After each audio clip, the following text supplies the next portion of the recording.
get started guide on this prime brush mower. These mowers are made in Garfield, Minnesota by Prime Attachments. It has a 417-pound flywheel, 4 cutting blades. Total weighs about 1,740 pounds. They're really front heavy.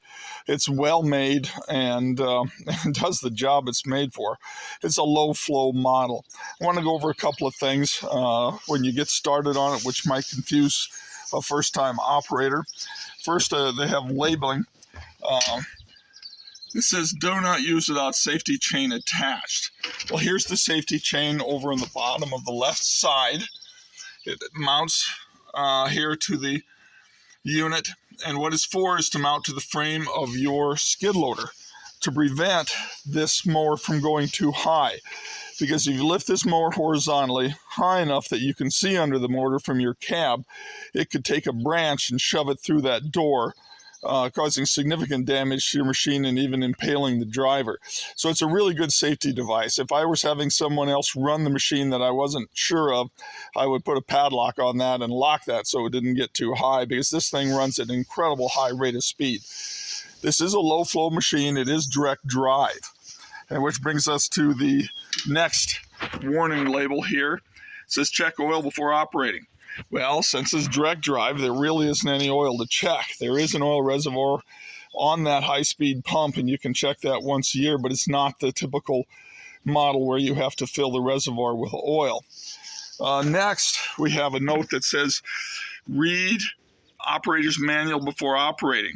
It does not come with an operator's manual. There is none. You can find one for the 84-inch model. This is the 72-inch direct drive model, and with no operator's manual. However, the company does have a phone number which can be called 24 hours a day, 7 days a week.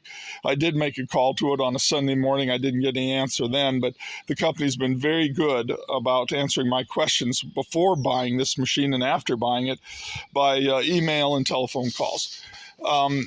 Hooking it up is typical. You have 2 hoses that would go to your low flow. This is a New Holland skid loader. The low flow is always the bottom set of connectors. So you release pressure, then you hook them up. Now there is a third hookup, and this is a smaller connector, and I believe that is for some kind of a drain or a fill, but I don't know. I have not had the information yet to figure out what that really is. And as a finish mower, like any of these front-mounted mowers, it's hard to keep them level. It does cut very well, though. You can cut about 2 inches off, but I found on uneven ground, you end up doing stuff like this when you're cutting. There's always one side a little bit lower than the other, so you can't quite keep it as level as you would like. Now, that's an open front. You can see that there's an open front. Let me demonstrate. Just a second, I'm pull it around here. There's the blade right there. An open front, and that blade sticks out. You got to be careful of the open front. I would not mow with this front toward vehicles or toward buildings. I think that you're gonna run the risk of something come shooting out of there and break windows or put a stick through some siding. And it is a very powerful machine. With that, I think it's very well built. It's heavy, well made in America. It's not one of these things that are made in China and then assembled in America. You need a big skid loader to do it. You need one that has the lift capacity for the 1,700 pounds and up to 25 pounds per square inch for pressure. That's what I have to say on this at this point in time. I'll do another video when I get into the cedar trees up in the pasture. Please like and subscribe.